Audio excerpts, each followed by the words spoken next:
Bismillahirrahmanirrahim. Assalamualaikum. Welcome to Learning Club. My today's topic is about network criteria. उससे पहले हम बात करेंगे कि नेटवर्क्स क्या होता है। जैसा कि मैंने अपनी प्रीवियस वीडियो में आपको बताया था कि जब दो या दो से ज़्यादा लोग आपस में कनेक्टेड होते हैं for the purpose of communication, लेकिन उसके लिए शर्त क्या हो कि वो किसी डिवाइस के थ्रू आपस में कनेक्टेड हो, तो उसे हम क्या कहेंगे, नेटवर्क्स कहेंगे। इसकी सेकेंड डेफिनेशन हम देख लेते हैं। A network is a set of devices और nodes connected by media links. अब मतलब ये कि ऐसे सेट ऑफ नोड्स जो आपस में कनेक्टेड हो थ्रू मीडिया लिंक्स। अब मीडिया लिंक्स क्या है? मीडिया लिंक्स मतलब वो पाथ जिसके थ्रू ये आपस में कनेक्टेड हो, या आप कह सकते हैं कि मीडिया लिंक का मतलब होता है चैनल, या फिर सेट ऑफ नोड्स, या फिर सेट ऑफ डिवाइसेस। अब वो सेट ऑफ डिवाइसेस या तो कंप्यूटर हो सकता है, या फिर आपका लैपटॉप हो सकता है, या फिर आपका मोबाइल हो सकता है, या तो आपका टेलीफोन हो सकता है। बहुत ज़्यादा इसकी एग्जांपल्स मौजूद हैं। जब जैसे कि इस डायग्राम में आप देख रहे हैं कि ये कंप्यूटर आपस में कनेक्टेड है।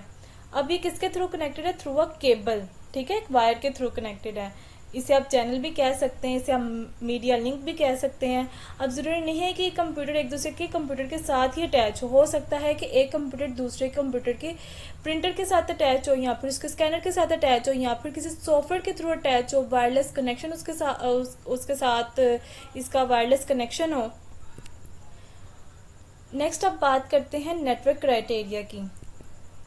अब हमारा जो नेटवर्क होता है उसका क्राइटेरिया होता है, जिसको फर्दर जो है 3 पार्ट्स में डिवाइड किया गया है। सबसे पहले परफॉर्मेंस आ जाता है, सेकंड नंबर पे रिलायबिलिटी, और थर्ड पे आता है सिक्योरिटी।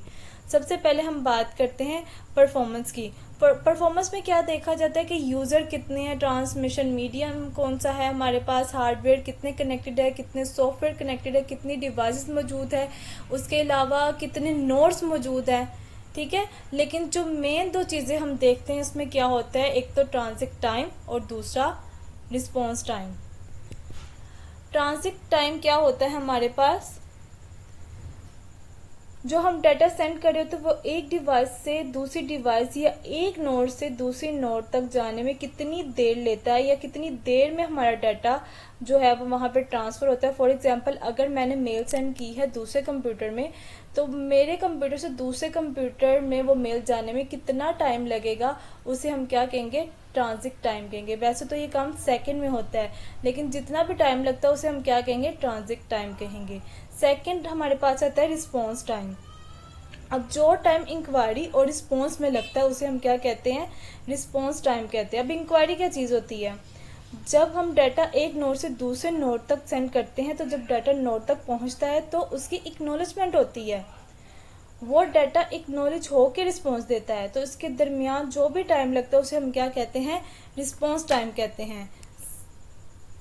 अब सेकंड हम देख लेते हैं रिलायबिलिटी। रिलायबिलिटी हमारे पास क्या होता है, इसमें हम देखा जाता है कि हमारा जो डाटा है वो कितना रिलायबल है। अगर किसी नेटवर्क के अंदर फेलियर आ जाता है, मतलब कोई खराबी आ जाती है, तो वो उसको सही करता है, उसे रिस्पॉन्स देता है। मतलब कितना टाइम लगता है एक लिंक को रिकवर होने में जब वो फेलियर हो जाए। नेक्स्ट बात करते हैं सिक्योरिटी की। नेटवर्क के अंदर सिक्योरिटी बहुत ज़्यादा इंपॉर्टेंट है। अब सिक्योरिटी का मतलब क्या होता है? सिक्योरिटी का मतलब है कि आपके नेटवर्क में कोई अनऑथराइज्ड एक्सेस ना हो, मतलब एक बंदे को परमिशन ही नहीं है कि वो आपके कंप्यूटर के अंदर से जो डाटा है वो ले सके। इसके अलावा ना तो वो आपका डाटा डैमेज कर सकता है, ना कोई हैकर आ सकता है। लेकिन अगर ऐसा कुछ हो जाए तो इट्स मीन कि आपका जो नेटवर्क है वो सिक्योर नहीं है। आई होप सो कि आपको अच्छे से समझ आ गया होगा कि नेटवर्क क्या होता है और नेटवर्क का क्राइटेरिया क्या होता है। फिर भी अगर कोई क्यूरी हो तो आप मुझसे कमेंट सेशन में पूछ सकते हैं। Thanks for watching. मिलते हैं अपनी नेक्स्ट वीडियो में, तब तक के लिए अल्लाह हाफिज़।